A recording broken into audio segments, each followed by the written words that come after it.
Hello everyone, स्वागत है आप सभी का आपके अपने यूट्यूब चैनल पर। मैं हूँ राकेश तलरेजा, आपका अपना एप्टीट्यूड मेंटर। दरअसल मैंने इसके पहले आप बच्चों को सिलेबस दिखाया था। बहुत अच्छे तरीके से मैंने आपको एसआई मेंस का सिलेबस समझाया था। और मैंने एसआई मेंस के सिलेबस में आप बच्चों को मैथ्स के जो सब कंटेंट्स है, मैथ्स के जो टॉपिक है, मैंने कहा था कि इनको पहले एग्जाम के पहले आपको फटाफट कंप्लीट करवा दूंगा मैं। ठीक है। अगर ट्रिग्नोमेट्री के मैंने आप बच्चों के लिए 2 लेक्चर डाले भी हैं। इसके पहले जो है ट्रिग्नोमेट्री के मैंने 2 लेक्चर डाले भी हैं। ट्रिग्नोमेट्री भी पैरेलल में अपलोड हो रहा है, ट्रिग्नोमेट्री भी इसके साथ में आएगा, परेशान मत होइएगा उसके लिए बिल्कुल भी। साथ में मैंने ये सोचा है कि 1-2 चैप्टर और स्टार्ट कर देता हूँ, तो ये होगा कि ना एग्जाम के रहते रहते ना मैक्सिमम कंटेंट करवा दूंगा मैं आपका। तो जो चल रहा है वो चलता ही रहेगा। जैसे अभी इंग्लिश के लिए भी मैं आपके लिए प्लानिंग कर रहा हूँ कि पैरेलल आपके लिए कंटेंट आए, ट्रिग्नोमेट्री भी चल रहा है। और 1-2 चैप्टर और इसके ओपन कर देता हूँ, तो इससे ये होगा कि ना थोड़ा सा साइमल्टेनियसली 2-3 टॉपिक आपके कंप्लीट होते चले जाएंगे और थोड़ा सा कॉन्फिडेंस भी आएगा कि हाँ मतलब सर के साथ हमारी पढ़ाई पूरी जा रही है। तो मैंने क्या सोचा है कि ट्रिग्नोमेट्री से रिलेटेड जो चैप्टर हैं, जैसे फॉर एग्जांपल कौन कौन से सर ट्रिग्नोमेट्री से रिलेटेड हो सकते हैं, application of derivative, integral, differential equation, continuity, differentiability, ये सारे के सारे जो टॉपिक्स है ट्रिग्नोमेट्री से रिलेटेड है। मतलब एकदम ट्रिग्नोमेट्री के ही कंसेप्ट यूज नहीं होंगे, लेकिन बीच बीच में आपको कहीं ना कहीं ट्रिग्नोमेट्री के क्वेश्चंस उसमें मिलेंगे। तो वो इसके बाद ही करवाऊंगा। तो पहले आराम से ट्रिग्नोमेट्री पढ़ा लेने दो, फिर उससे रिलेटेड चैप्टर उसके बाद पढ़ाऊंगा। अभी वो चैप्टर पढ़ा रहा हूँ आपको जिसका ट्रिग्नोमेट्री में कोई लेन देन नहीं है। ये वो चैप्टर है जो ट्रिग्नोमेट्री से एकदम फ्री है, और ये बैक टू बैक 2 चैप्टर एक साथ हो जाएंगे, आप देखना। ठीक है। तो मैं क्या करूंगा, परमुटेशन कॉम्बिनेशन, इसको हिंदी में क्रमचय संचय बोलते हैं, ये आपको बहुत इत्मीनान से समय लेकर पढ़ाऊंगा। और जैसे ही परमुटेशन कॉम्बिनेशन कंप्लीट होगा उसके तुरंत पीछे प्रोबेबिलिटी मतलब कि प्रायिकता कंप्लीट करवा दूंगा। तो ये 2 चैप्टर जो है ना ट्रिग्नोमेट्री से अलग है और एक ही लय के चैप्टर है। आगे बात पकड़ में। तो क्रमचय संचय मतलब कि परमुटेशन कॉम्बिनेशन जो कि 20 नंबर का है, और 12वें नंबर का प्रोबेबिलिटी, ये बैक टू बैक आपके मैं खत्म करवा दूंगा। उधर से ट्रिग्नोमेट्री खत्म होता रहेगा और इधर से आपका परमुटेशन कॉम्बिनेशन और प्रोबेबिलिटी भी खत्म हो जाएगा। ठीक है, कंफर्टेबल है यहाँ तक लोग। और परमुटेशन कॉम्बिनेशन प्रोबेबिलिटी ऐसा चैप्टर है, मैं जानता हूँ कि जिन जिन बच्चों का मैथ्स बैकग्राउंड होगा उन्होंने 11th और 12th में पढ़ा होगा ये। और उसके बाद 11th और 12th में पढ़ लेने के बाद, वैसे 11th और 12th में प्रोबेबिलिटी बहुत ही दर्द चैप्टर रहता है, समझ में ही नहीं आता, दैट आई नो। कहीं पर कुछ प्रायिकता निकलती है, कहीं पर कुछ प्रायिकता निकलती है, बहुत तंग करता है वाला चैप्टर। कई कई बच्चे तो ऐसे भी होते हैं जो मान के चलते कि प्रोबेबिलिटी के क्वेश्चन में छोड़कर ही आने वाला हूं, बाकी सारे टॉपिक के क्वेश्चन में सॉल्व करूंगा। तो मैं इस वाले वीडियो लेक्चर सीरीज में बहुत इत्मीनान से, एकदम इज्जत से समय देकर आपको permutation and combination and probability पूरा पढ़ा दूंगा। ठीक है। तो आप बच्चों को क्या चाहिए, मेरे साथ एंड तक इस वाले वीडियो लेक्चर सीरीज में बने रहना। और कोई बात अगर अच्छी लगे तो बिल्कुल कमेंट सेक्शन में अपना प्यार मुझ तक पहुंचने देना। और अगर कोई बात अच्छी ना लगे तो डिसलाइक मार के जो भी चीजें आपको ऐसा लगता है कि इंप्रूव होनी चाहिए वो लिख देना, तो मैं इंप्रूव करूंगा। आगे बात पकड़ में। चलो काम करना शुरू करते हैं फटाक से। चलते हैं अपने वाले कंटेंट पर। मेरा जो आज का जो टॉपिक है वो है परमुटेशन कॉम्बिनेशन, दैट इज क्रमचय संचय। ठीक है, क्रमचय संचय पर हम लोग अभी आज डिटेल में डिस्कस करने वाले हैं। अब क्रमचय संचय होता क्या है, पी एंड सी, इसको हम लोग स्कूल में जानते भी थे इस नाम से, पी एंड सी इसको बोलते भी हैं। अब होता क्या है, क्या कंसेप्ट होते हैं, क्या नियम होते हैं, वो सब कुछ मैं आपको बताऊंगा। लेकिन परमुटेशन कॉम्बिनेशन, क्रमचय संचय समझाने के पहले इसका थोड़ा फंडामेंटल डिलीवर कर देता हूँ। तो आज वाले वीडियो लेक्चर में पी और सी एग्जैक्टली नहीं डिलीवर करूंगा। आज मैं आपको पहले उसके फंडामेंटल बताऊंगा। ये वाले क्वेश्चन जो आज बताने वाला हूं ये एग्जाम में थोड़े से ज्यादा पूछे जाते हैं। इस वाले क्वेश्चन सेट को देखते हैं अपन लोग। लिखा हुआ है 1, 2, 3, 4 और 7 से 3 अंकों की कितनी संख्याएं बनाई जा सकती हैं। ऐसे क्वेश्चन आपके एग्जाम में आते हैं, एकदम फिक्स क्वेश्चन आपके पेपर में आने वाला। ठीक है, ये बात समझ में आ गई। अब जरा सीखो कि इस टाइप के क्वेश्चन को हम लोग कैसे डील करते हैं। ओके, आराम से रिलैक्स और सीखना। मैंने हालांकि ये क्वेश्चन अभी हिंदी में लिखा हुआ है, हिंदी और इंग्लिश दोनों में एक क्लास चलेगी। तो कोई बच्चे जो हिंदी में पेपर देना चाहते हैं परेशान ना होना कि सर आप इंग्लिश में बोलते हैं, मैं मिक्स बोलूंगा। और कोई बच्चे जो इंग्लिश पेपर देना चाहते हैं, ये देखकर परेशान मत होना कि सर हिंदी में लिखा हुआ है, मैं दोनों में पढ़ाऊंगा। ठीक है। तो इसका क्वेश्चन का इंग्लिश मीनिंग क्या है, इस क्वेश्चन का इंग्लिश मीनिंग ये है कि how many 3 digit number can be formed by using 1, 2, 3, 4 and 7। ठीक है, कंफर्टेबल है। चलो अब इस वाले क्वेश्चन को सॉल्व करना स्टार्ट करते हैं। जब भी ये वाले क्वेश्चन पेपर में आए तो आपका अप्रोच क्या होना चाहिए वो सिखा रहा हूं। पहले देखो कि उसने कितने अंकों की संख्याएं आपको बनाने के लिए कही है। मैंने देखा कि उसने मुझे 3 अंकों की संख्याएं बनाने के लिए कही है। ठीक है, तो 3 अंकों की संख्या अगर मुझे बनानी है तो उसके लिए 3 स्पेस होने चाहिए। आगे बात पकड़े, तो मैंने क्या किया, क्योंकि उसने 3 अंकों की संख्या बनाने के लिए कहा था तो मैंने 3 स्पेस क्रिएट कर दिए। अब दूसरी वाली बात आपको पेपर में ध्यान देना पड़ता है कि अंकों की पुनरावृत्ति वो चाहता है या नहीं चाहता है। जैसे यहां पर उसने लिखा ही नहीं है कि अंकों की पुनरावृत्ति होनी चाहिए या नहीं होनी चाहिए। मतलब कहने का ये है कि जैसे लिखा हुआ है 1 2 3 4 और 7 से बनाओ, है ना। तो अगर मैं बोलूं 1 3 4 मतलब 134 इन अंकों से बनी हुई एक 3 अंक की संख्या है, वैसे ही 122 भी होगी, वैसे ही 111 भी होगी। अब आप देखोगे तो 134 में किसी भी अंक की पुनरावृत्ति नहीं हो रही है, 122 में अंक 2 की 2 बार पुनरावृत्ति हो रही है, और 111 में डिजिट 1 की 3 बार पुनरावृत्ति हो रही है, रिपीटेशन हो रहा है। अरे बात पकड़ में, तो ये 3 प्रकार से नंबर बन सकते हैं। मतलब ये कि रिपीटेशन अलाउड भी हो और रिपीटेशन नॉट अलाउड भी हो, पॉसिबिलिटी है, संभावना है इस बात के होने की। तो जब इस टाइप के क्वेश्चन एग्जाम में आए तो सबसे पहले आपको एक दिमाग में ये वाली चीज डालनी है कि क्वेश्चन में वो रिपीटेशन अलाउड बोला है या नॉट अलाउड बोला है। तो रिपीटेशन अगर अलाउड होगा तो दूसरे तरीके से डील होगा, नॉट अलाउड होगा तो दूसरे तरीके से डील होगा। आगे बात समझ में। बाय डिफॉल्ट अगर क्वेश्चन में नहीं लिखा रहता है कि रिपीटेशन होना चाहिए या नहीं होना चाहिए, तो बाय डिफॉल्ट हम लोग अलाउड ही मानते हैं। ये वाली बात दिमाग में डाल लो। अगर रिपीटेशन नहीं बोला है कि करना कि मत करना, अगर उसके बारे में बात नहीं किया है, तो बाय डिफॉल्ट रिपीटेशन होगा। गई वाली बात दिमाग में। तो क्योंकि इस क्वेश्चन में बात नहीं किया है कि पुनरावृत्ति होनी चाहिए या नहीं होनी चाहिए, तो बाय डिफॉल्ट मैं मान के चलूंगा कि रिपीटेशन होगा, मतलब अंकों की पुनरावृत्ति होती होगी। ठीक है, कंफर्टेबल है। अब 3 अंकों की संख्या मुझे बनानी है, तो 3 अंकों की संख्या बनाने के लिए 1 2 3 4 और 7, इन पांचों में से कोई भी अंक मैं इस वाली जगह पर लिख सकता हूं। आगे बात पकड़ में, इन पांचों में से कोई भी अंक मैं इस वाली जगह पर लिख सकता हूं। तो कितने प्रकार से लिख सकता हूं भाई? 5 प्रकार से लिख सकता हूं। वैसे ही 1 2 3 4 और 7, इन पांचों में से कोई भी अंक मैं 5 प्रकार से लिख सकता हूं। और वैसे ही 1 2 3 4 और 7, इन पांचों में से कोई भी अंक मैं 5 प्रकार से यहां पर लिख सकता हूं। तो क्योंकि यहां पर 5 डिजिट पॉसिबल है, इसलिए 5 प्रकार से अंक लिखा जा सकता है। 1 भी आ सकता है, 2 भी आ सकता है, 3 भी आ सकता है, 4 भी आ सकता है, 7 भी आ सकता है। आगे बात पकड़ में। तो यहां पर 5 प्रकार से, यहां पर 5 प्रकार से, यहां पर 5 प्रकार से, तो ओवरऑल 5 इंटू 5 इंटू 5 मतलब हो जाएगा 5 की पावर 3। इसका मतलब हो गया 125 प्रकार से। इसका मतलब यह है कि 1 2 3 4 7 से मैं 125 125 different type of number, different type of number बना सकता हूं। अलग अलग प्रकार के मैं 125 नंबर बना सकता हूं। ये हो गया तब जब रिपीटेशन अलाउड होगा। लेकिन क्वेश्चन में कभी कभी ये भी बोल देता है कि रिपीटेशन नहीं होना चाहिए। ठीक है, तो अगर वो कहता कि रिपीटेशन ना हो तो उस स्थिति में कैसे डील करते, वो भी मैं आपको सिखा देता हूं। मैं ये मान के चल रहा हूं कि ये आपने जो है नोट कर लिया होगा। अब मैं एक घड़ी ये सोच के चल रहा हूं कि रिपीटेशन अलाउड नहीं है, उस स्थिति में हम लोग क्या करेंगे। चलो, मैं ये मान के चल रहा हूं क्वेश्चन में गिवन है कि रिपीटेशन अलाउड नहीं है, तब भी क्योंकि 3 अंकों का उसने नंबर बनाने के लिए कहा है, तो इस वजह से मैं 3 अंक मतलब कि 3 स्पेस क्रिएट करूंगा। आगे बात पकड़ में। अब इस वाली जगह पर 1 2 3 4 और 7 पर, यहां वाली जगह पर इन पांचों में से कोई भी अंक आ सकता है। तो कितने प्रकार से आ सकता है बच्चे लोग? 5 प्रकार से आ सकता है। यहां पर 1 2 3 4 और 7 में भी कोई भी अंक यहां पर लिखा जा सकता है पिछले वाले पैटर्न की तरह। लेकिन जो अंक मैं यहां पर लिख चुका हूंगा, हो सकता है 1 लिख दिया हूंगा, हो सकता है 2 लिख दिया हूंगा, उसको वापस से यहां पे नहीं लिख सकता। तो 5 प्रकार से अंक लिखे जा सकते थे, लेकिन वो अंक जो इस जगह पर लिखा जा चुका होगा वो इस जगह पर नहीं लिखा जाएगा। ठीक है, तो यहां पर 5 प्रकार से अंक आ सकते थे, लेकिन मैं एक प्रकार को रोक रहा हूं तो बनेंगे 4 प्रकार। वैसे ही यहां पर इस वाली जगह पर भी 1 2 3 4 और 7 में से कोई भी आ सकता है, लेकिन वो वाला अंक जो यहां आ चुका था नहीं आएगा, और वो वाला अंक जो यहां आ चुका था वो भी नहीं आएगा। तो यहां पर इस वाली जगह पर 2 अंकों को आने से रोक रहा हूं जो इस जगह पर लिखे जा चुके होंगे। तो वैसे तो 5 अंक आ सकते थे, लेकिन 2 अंकों को मैंने रोका तो 3 अंक आ सकते हैं। समझो यहां पर 3 कैसे हो गया, समझ गए?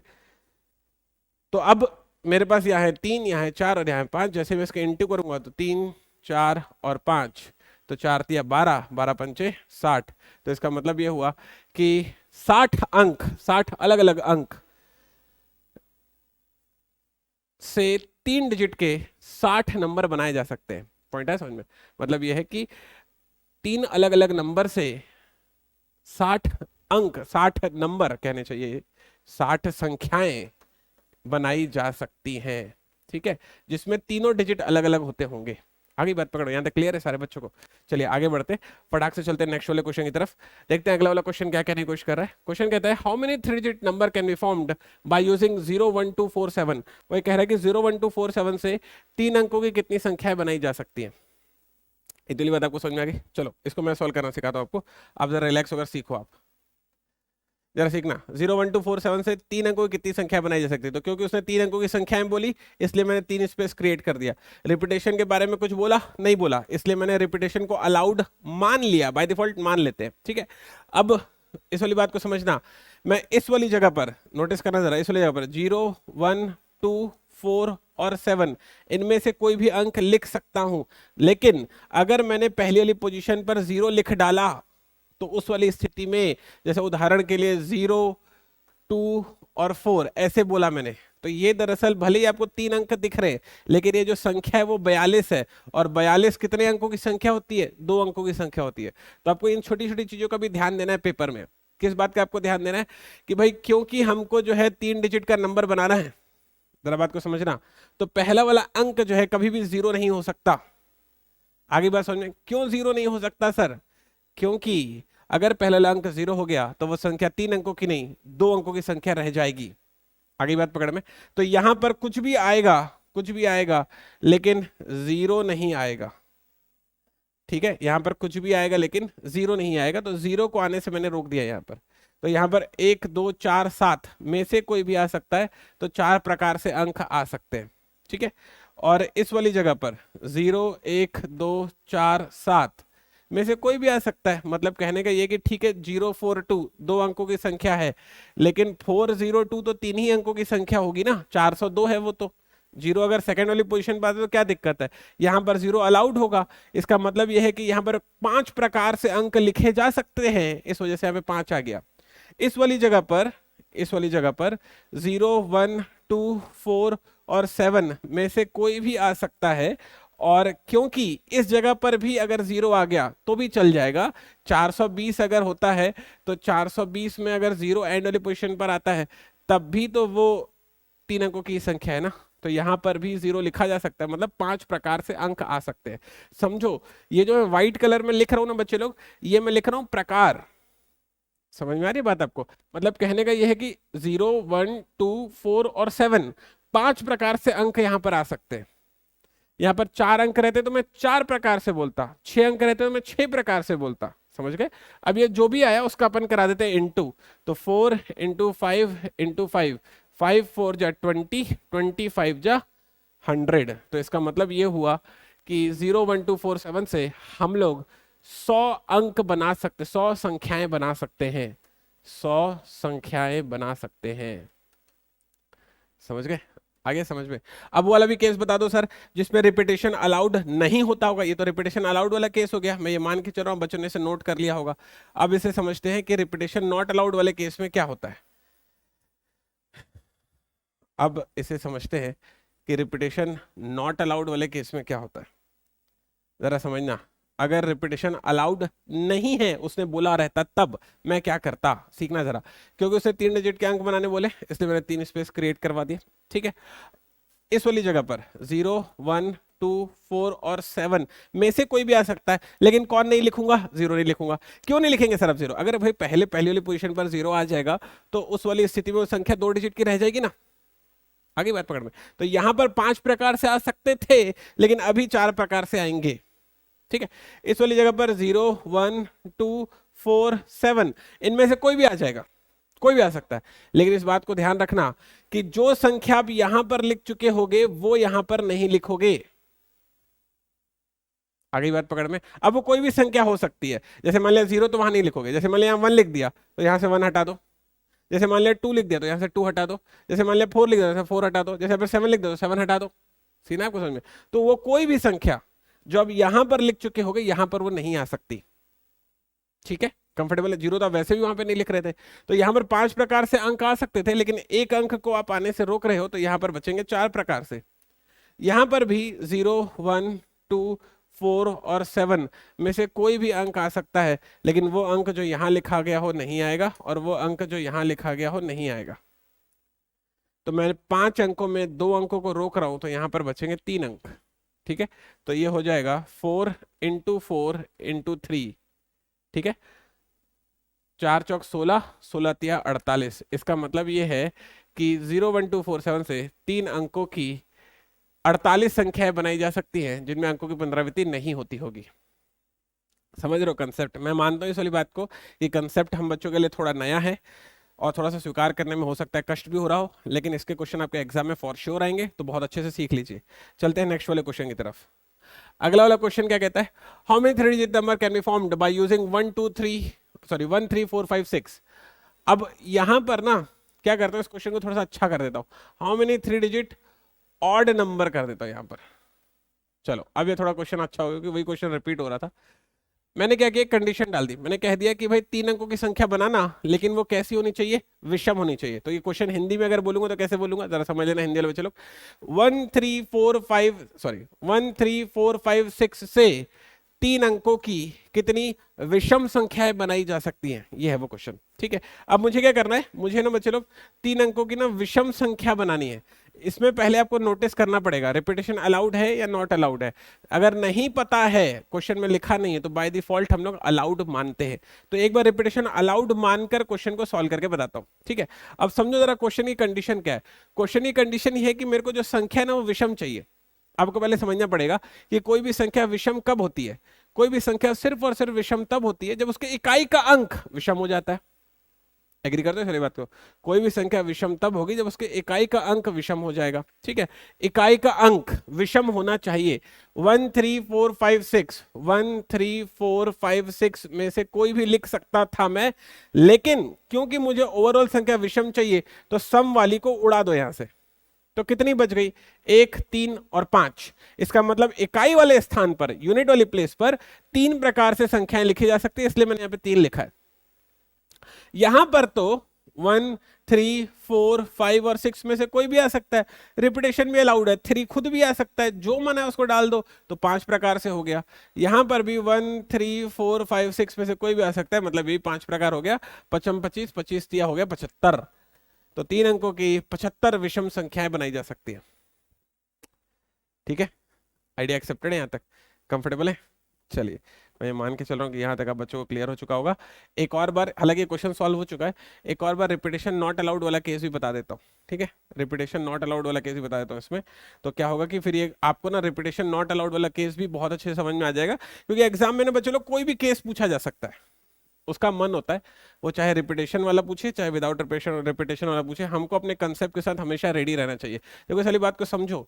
कुछ कुछ बच्चे लोग ना मैथ्स को भी रट डालते हैं, तो मैं एकदम साफ शब्द में आपको बता दूं, अगर आप चाहते हो कि आपका मैथ्स अच्छा हो, और आप देख ही रहे हो कि इसमें मैथ्स का कितना वेटेज है, अगर आप चाहते हो कि आपका मैथ्स अच्छा हो, तो आपको मैथ्स समझना पड़ेगा। और मैं ना एकदम कंसेप्ट डिलीवर करने पर, कंसेप्ट एकदम समझाने पर फोकस करता हूँ। इधर उधर की ट्रिक बताता हूँ ट्रिक, लेकिन ऐसी कोई भी लाइन नहीं बताता हूँ जिससे आपको ये महसूस हो कि हमको रटना पड़ा। मैं कोशिश ये करता हूँ कि बात आपको कुछ ऐसे कन्वे करूँ कि आपको समझ में आ जाए, फिर क्वेश्चन को कुछ भी पूछे, अपने को क्या फर्क पड़ता है। समझते? उसने क्या बोला कि भाई रिपीटेशन अलाउड नहीं होना चाहिए। रिपीटेशन अलाउड नहीं होगा तो मैं 3 अंक की संख्या बनानी है, तो 3 स्पेस क्रिएट कर दिया। ऑड होनी चाहिए। देखो इस वाली बात को समझो, मैं क्या करता हूँ, पहले इस चीज को समझो। मैंने क्वेश्चन की ना कंडीशन को थोड़ा समझता हूँ। क्वेश्चन की कंडीशन ये है कि ऑड नंबर होना चाहिए। तो क्योंकि उसने बोला कि ऑड नंबर हो, तो सबसे पहले मैं ऑड नंबर होने की शर्त को पूरा करूंगा। ठीक है, ऑड नंबर होने की शर्त क्या होती है? कोई भी संख्या ऑड नंबर विषम संख्या तभी होगी जब उसके यूनिट वाले प्लेस पर, इकाई वाले अंक पर कोई भी विषम अंक लिखा जाएगा। विषम अंक क्या है? 1 3 और 5। तो यहां पर 1 3 और 5 में से कोई भी आ सकता है। तो कितने प्रकार से आ सकता है भाई? 3 प्रकार से आ सकता है। इस वाली जगह पर 1 3 4 5 6 पर, यहां इन 5 में से कोई भी लिख सकता हूं। अब ये सम विषमों से फर्क नहीं पड़ता, ठीक है, लेकिन पहली बात को समझो, क्योंकि उसने बोला है कि रिपीटेशन नहीं होना चाहिए, तो इस वजह से बच्चे लोग जो अंक यहाँ पे लिखाऊंगा वो नहीं लिखूंगा यहाँ पर मैं, समझे तुम? तो इस वजह से 5 प्रकार से अंक लिखे जा सकते थे, एक प्रकार को रोका तो 4 प्रकार से अंक आएंगे। ठीक है, इस वाली जगह पर 1 3 4 5 6 में से कोई भी आ सकता है, लेकिन वो अंक जो यहाँ लिख चुका हूँ नहीं आएगा, जो यहाँ लिख चुका हूँ वो भी नहीं आएगा। तो 5 प्रकार से अंक लिख सकता था, 2 प्रकार आने से रोक रहा हूँ, तो फिर से बच गए 3 प्रकार। और जब इसका इंटू करवाऊंगा तो ये बनेगा 3 4 3, 3 3 9, 9 चौके 36। तो 36 प्रकार से संख्याएं बनाई जा सकती हैं। बोलो क्लियर हुआ कंसेप्ट? आइए बात समझ में, चलिए फटाक से चलते हैं नेक्स्ट वाले क्वेश्चन की तरफ। सुनते हैं अगला वाला क्वेश्चन क्या बोलता है। अगला क्वेश्चन कहता है how many 3 digit number are there between having exactly 1 7। अच्छा वहां पे बिटवीन नहीं आएगा, थोड़ा सा टेक्स्ट में गलती हो गई। हिंदी में बोल देता हूँ एक बार इस वाले क्वेश्चन को। हिंदी में क्वेश्चन ये बोलता है कि भाई 3 अंकों की कितनी संख्याएं बनाई जा सकती हैं जिसमें 7 केवल एक बार आता हो। 3 अंकों की कितनी संख्या बना सकते हो जिसमें 7 केवल एक बार आना चाहिए, कंडीशन ये है। चलो फिर से शुरू करते हैं, इसको मैं सॉल्व करना सिखा रहा हूं। क्योंकि उसने बोला है कि भाई 3 अंकों की संख्या बनाओ, तो इसलिए मैंने 3 स्पेस क्रिएट कर दिए। रिपीटेशन के बारे में कुछ नहीं बोला, इसलिए बाय डिफॉल्ट रिपीटेशन को अलाउड मान लिया। ठीक है, यहां तक कंफर्टेबल है? अब जरा समझो कंडीशन क्या है। सबसे पहला पीएनसी के केस में, परम्यूटेशन कॉम्बिनेशन के लिए, सबसे पहला आपका काम होना चाहिए कि कंडीशन को हिट करो। कंडीशन ये है कि 7 एक ही बार आना चाहिए, लिखा है ना एग्जैक्टली 1 7, मतलब यह है कि 7 एक ही बार आना चाहिए। इतनी बात आ गई आपको समझ में? तो 7 एक ही बार आना चाहिए, तो वो जो 7 जो एक ही बार आना चाहिए वो यूनिट वाले प्लेस पर आ सकता है, या टेंस वाले प्लेस पर आ सकता है, या 100 वाले प्लेस पर आ सकता है। तो वो जो एक साथ है वो इन तीनों में से किसी भी जगह पर आ सकता है। इतनी बता गई आपको समझ में? यहां तक कंफर्टेबल है आप लोग? ठीक है, अब दूसरी बात को समझो कि मैंने यहां पर 7 लिखकर ना गोला क्यों बना दिया अचानक से। अब देखो इन दोनों में फर्क है। ये 7 लिखकर बनाने गोला करने का मतलब ये है कि यहां पर कोई और संख्या नहीं आएगी, सिर्फ 7 आएगी। तो मैंने 7 को लिखकर गोला बनाया, मतलब मैंने उसको फिक्स कर दिया। गोला बनाने का मतलब फिक्स कर देना, समझ गए? तो इस वाली जगह पर सिर्फ एक ही संख्या आएगी और वो कौन होगी? 7 होगी। ठीक है, अब यहां पर अब जरा इस वाली चीज को भी समझो। इसके पहले वाले क्वेश्चन में ना, जैसे देखो इसके पहले क्वेश्चन आपको निकाल के दिखाता हूं। इसके पहले क्वेश्चन उसने लिख के दिया था 1 3 4 5 6। तो मैं ये कहने की कोशिश करूं कि क्वेश्चन में ना कई मर्तबा ना वो लिख कर देता है कि 1 3 4 5 6 से बना लो, 1 3 4 7 8 से बना लो, अपने मन से लिख कर देता है। लेकिन कभी कभी ना वो लिखना भूल जाता है। जैसे आप यहाँ पर देखो इस वाले क्वेश्चन में उसने बताया नहीं कि भाई किससे बनाऊं मैं। इसके पहले बोला था 1 3 4 5 6 से बना लो, अभी बताया नहीं इसने।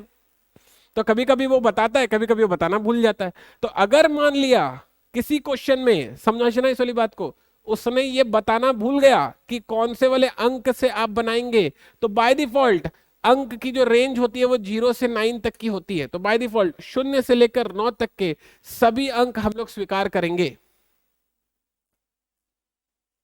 चलिए बात समझे क्या आप? बाय डिफॉल्ट 0 से लेकर 9 तक के सभी अंक हम लोग स्वीकार करते हैं। ठीक है, अब इसको यहाँ पर अप्लाई करना सिखा रहा हूँ, सुनो। इस वाली जगह पर 0 से लेकर 9 के बीच में कोई भी आ सकता है। 0 से लेकर 9 के बीच में 10 संख्याएं होती हैं, तो यहाँ पर मैं 10 लिख देता। लेकिन समझो मैं 10 क्यों नहीं लिख सकता? मैं 10 इसलिए नहीं लिख सकता क्योंकि उसने बोला था कि 7 जो है वो एक ही बार आना चाहिए, और ऑलरेडी इस वाली स्थिति में वो जो 7 है वो इकाई वाले अंक पर आ ही रहा है। तो यहां पर 7 को आने से रोकना पड़ेगा। तो 0 से लेकर 9 के बीच की सारी संख्याएं लेना, लेकिन 7 को मत लेना, क्योंकि अगर आपने यहां पर 7 लिखा एज ए नंबर तो 7 2 बार हो जाएगा। ठीक है, तो यहां पर मैं क्या कर रहा हूं, मैं इस 10 को हटा रहा हूं।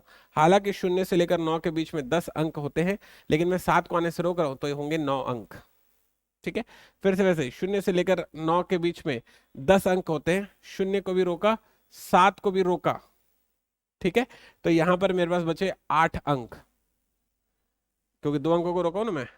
अब ऐसी कितनी संख्याएं हैं जिनके इकाई के अंक पर हमेशा 7 रहता है और वो 3 अंकों की होती है? तो कैसे पता चलेगा?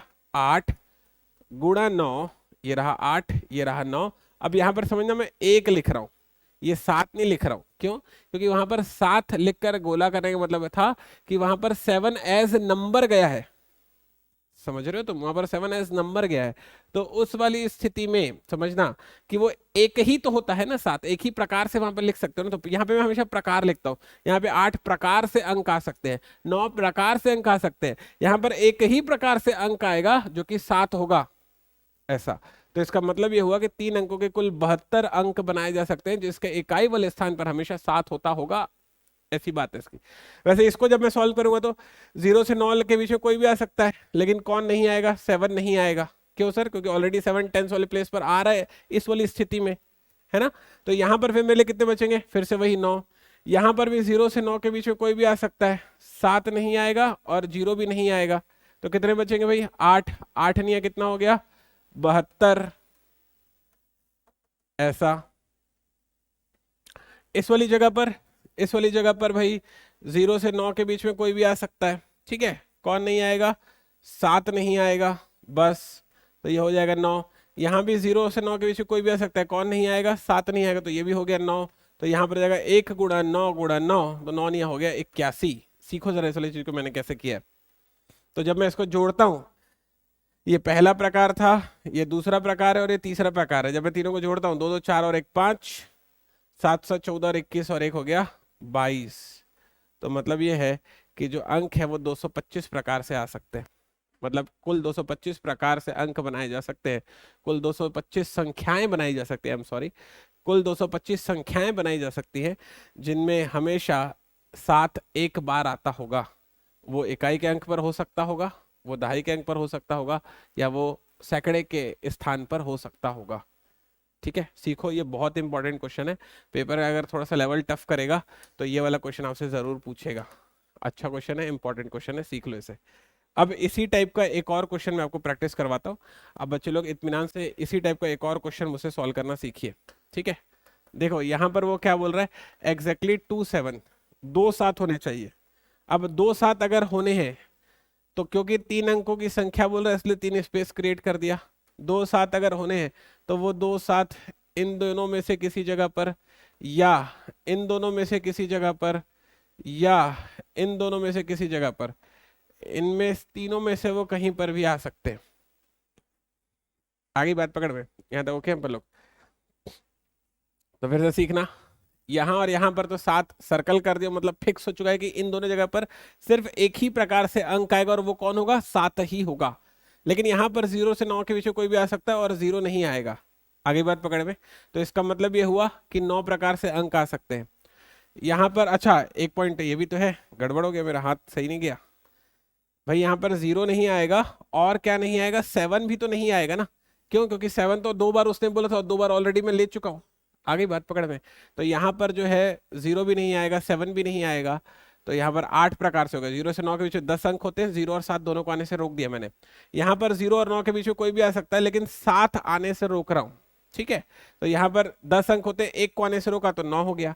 यहाँ पर 0 और 9 के बीच में कोई भी आ सकता है, लेकिन मैं फिर से 7 आने से रोक रहा हूँ, तो 10 अंक हो सकते हैं, एक आने से रोका तो 9 हो गया। तो अब यहाँ पर 8 गुणा 1 गुणा 1 मतलब 8, मतलब यह है कि 3 अंकों की 8 ऐसी संख्याएं होती हैं जिनके दहाई और इकाई वाले स्थान पर 7 होता है, ठीक है। वैसे ही यहाँ पर देखो जरा, 1 गुणा 1 गुणा 9 हो गया, तो 9 संख्याएं हो गई। वैसे यहाँ पर 1 गुणा 9 गुणा 1 हो गया, तो यहाँ पर भी 9 संख्याएं हो गई। मैं ये बात मान के चल रहा हूँ कि आप बच्चे लोग समझ गए होंगे कि मैं 1 क्यों लिखता हूँ। सर्कल किया हूं इसलिए 1 लिखता हूँ। सर्कल का मतलब क्या होता है? फिक्स कर दिया। फिक्स करने का मतलब यह है कि इस वाली जगह पर एक ही अंक आएगा और वो 7 ही होगा, तो एक ही प्रकार से अंक आ रहा है, इसलिए यहाँ पे 1 लिखा जा रहा है, ठीक है। जितने प्रकार से लिख पाते हैं वो प्रकार लिखना होता है हमको। तो ये हो गया 8, ये हो गया 9 और ये हो गया 9, 9 9 18 और 8 हो गया आएगा 26। तो टोटल 26 अंक बनाए जा सकते हैं, ठीक है। आइडिया एक्सेप्टेड है बच्चों को? ओके है सारी चीजें? आगे बढ़े, चलते हैं नेक्स्ट वाले क्वेश्चन की तरफ। अगला वाला क्वेश्चन क्या कहता है? How many 3 digit number are there having at least 1 7?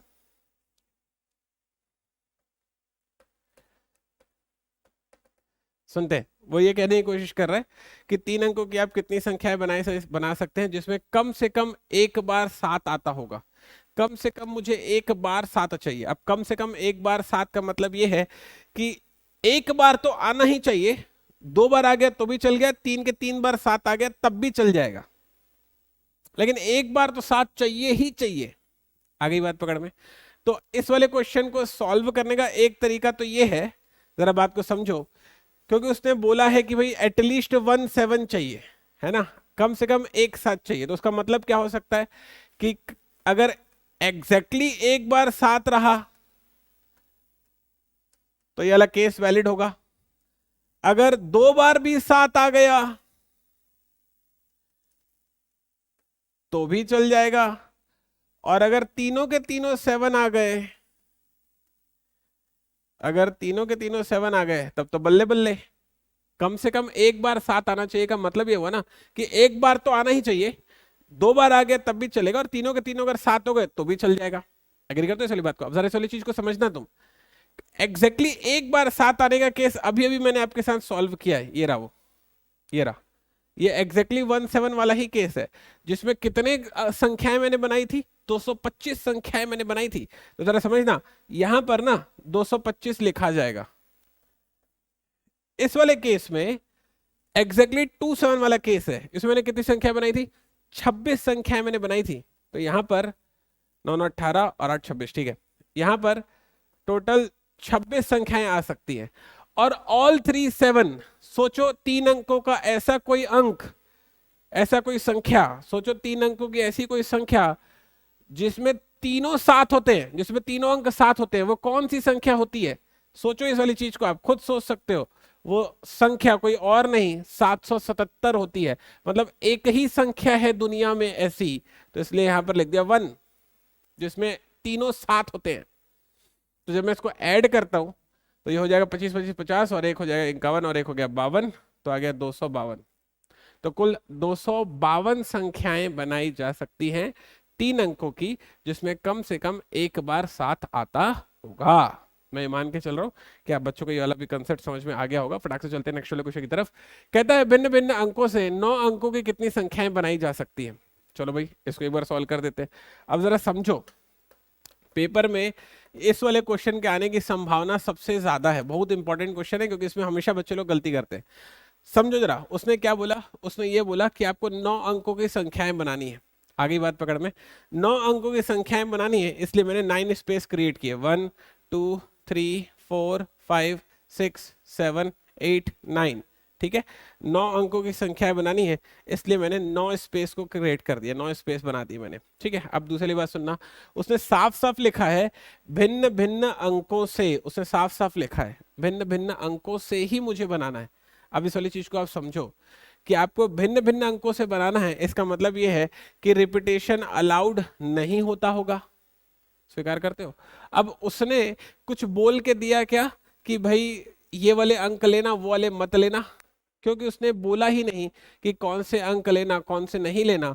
इस वजह से मैं 0 से 9 के बीच में सारे अंक ले सकता हूं।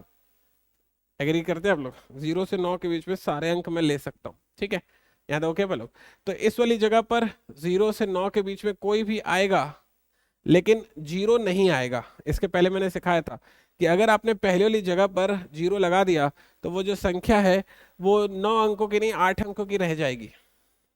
तो वहां पर 0 से 9 के बीच में कोई भी आएगा लेकिन 0 नहीं आएगा। 0 से 9 के बीच में 10 अंक होते हैं, एक को आने से रोक रहा हूं, तो इसका मतलब यहाँ पर 9 अंक बचेंगे, ठीक है, यहाँ तक ओके लोग। यहाँ पर भी 0 से लेकर 9 के बीच में कोई भी आ सकता है, लेकिन उसने साफ साफ लिखा है कि रिपीटेशन अलाउड नहीं है। इसका मतलब ये हुआ कि ये वाला अंक नहीं आएगा। एग्री करते हो? 0 से 9 के बीच में कोई भी आ सकता है, ये वाला अंक नहीं आएगा। तो 10 अंक थे जो यहाँ पर लिख चुके हो वो नहीं आने वाला है, तो यहाँ भी 9 ही बचेंगे। यहाँ भी 0 से लेकर 9 के बीच में कोई भी आएगा, लेकिन ये वाला नहीं आएगा और ये वाला भी नहीं आएगा। तो यहाँ पे कितने बचेंगे? 8।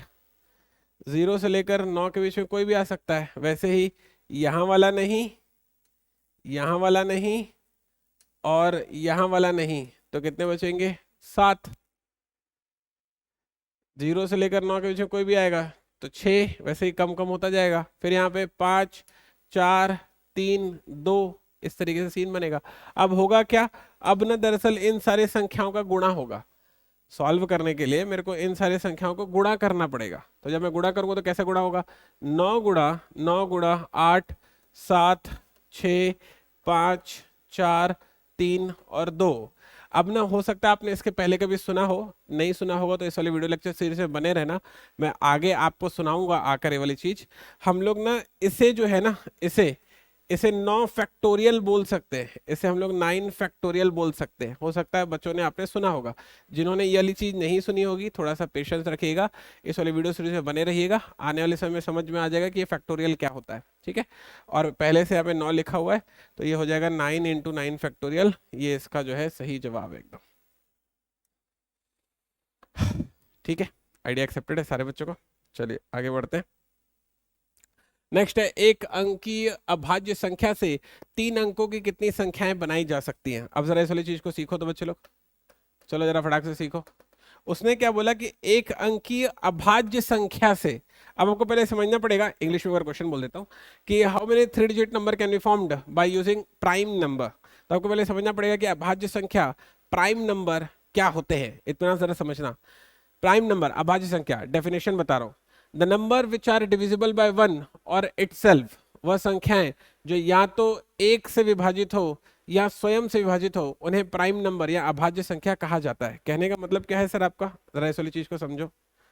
अच्छा बोर्ड बंद हो गया क्या, एक सेकंड देना, जरा बोर्ड को ऑन करने दो, मेरी मेहनत ना चली गई हो पूरी, क्वेश्चन लिख के रखा था बच्चों के लिए।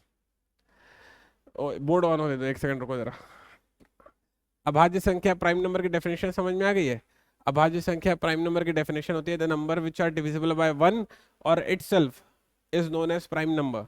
वह सभी संख्याएं जो या तो 1 से या स्वयं से विभाजित हो, उन्हें अभाज्य संख्या कहा जाता है। तो आप सोचो अब कि भाई सबसे पहली अभाज्य संख्या कौन होती होगी। ठीक है, सबसे पहली अभाज्य संख्या होगी, उसका जवाब है दैट इज 2। फिर अगली अभाज्य संख्या कौन होगी, 3।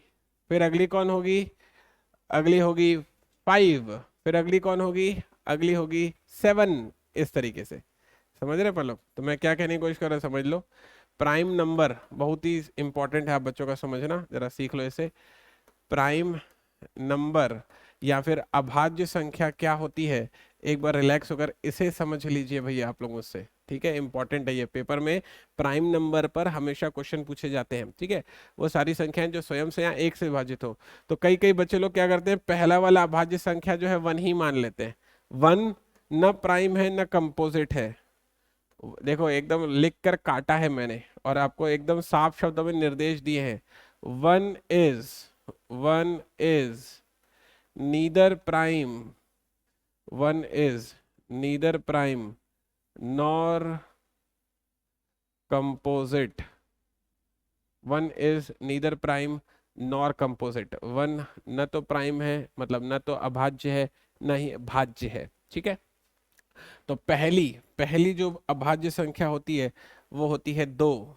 फिर कौन होती है, 3। फिर कौन होती है, 5। फिर कौन होती है, 7। अब 9 नहीं होती है, 9 3 से विभाजित है, 11 13 17 एंड सो ऑन। ठीक है, तो ये सभी जो है प्राइम नंबर हैं, अभाज्य संख्याएं हैं। ठीक है, क्वेश्चन में क्या बोला था, क्वेश्चन में बोला था how many 3 digit, how many 3 digit number can be formed, number can be formed by using prime number। ठीक है, तो इसका मतलब ये था कि भाई 3 अंकों की संख्या, सॉरी प्राकृत संख्याओं से, सॉरी अभाज्य संख्याओं से, प्राइम नंबर से 3 अंकों की कितनी संख्याएं बना सकते हैं। तो 3 अंकों की मुझे संख्या बनानी है, 3 अंकों की संख्या बनानी है, तो इस वजह से मैंने 3 स्पेस को क्रिएट कर दिया। अब प्राइम नंबर से ही बनाना है, तो प्राइम नंबर एक एक अंक का कौन कौन सा होता होगा ये देख लो आप। इसमें यूज होगा 2 3 5 और 7, इन्हीं चारों को मैं प्रयोग कर सकता हूँ। इनको क्यों नहीं प्रयोग करोगे सर, सब डबल डबल अंक के हो गए हैं। ठीक है, तो जैसे मैं यहाँ पर यूज करूंगा तो यहाँ पर 1 3 5 और 7 में से कोई भी आ सकता है। तो 4 अंक हैं, ठीक है, यहाँ पे 4 अंक है, तो इनमें से कोई भी अंक लिखा जा सकता है, तो 4 प्रकार से मैं लिख सकता हूँ। यहाँ भी 1, 3, 5 और 7 में से कोई भी आ सकता है, कुछ तो बोला नहीं है, मतलब रिपीटेशन बाय डिफॉल्ट अलाउड होगा, तो यहाँ भी 4 प्रकार से अंक आ सकते हैं। यहाँ भी 1, 3, 5 और 7 में कोई भी आ सकता है, यहाँ भी 4 प्रकार से आ सकते हैं। तो ये हो जाएगा 4 की पावर 3, मतलब कि हो जाएगा 64। आ गई बात समझ में? यहाँ तक कंफर्टेबल है? ठीक है। तो 64 अंक टोटल बनाए जा सकते हैं, जिसमें तीनों अंक उसके 64 संख्याएं टोटल बनाई जा सकती है, जिसमें तीनों अंक उसके प्राकृत होते होंगे। ठीक, तो ये हुआ पीएनसी का पहला पहला लेक्चर। आई होप आप सारे बच्चों को ये सारी चीजें बहुत अच्छे तरीके से समझ में आई होंगी। कहीं भी अगर कोई दिक्कत हो तो रिवाइंड करके 2-3 बार सुनना, फिर भी ना समझ में आए तो चैट सेक्शन में अपने डाउट जरूर लिखना।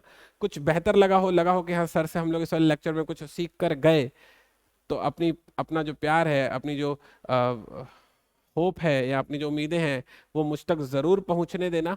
और अगर कुछ बुरा लगा हो तो मुझे वो भी बताना, ताकि मैं उसे सुधार सकूं। मिलते हैं हम बच्चों से नेक्स्ट वाले वीडियो में, तब तक अपना ख्याल रखिएगा।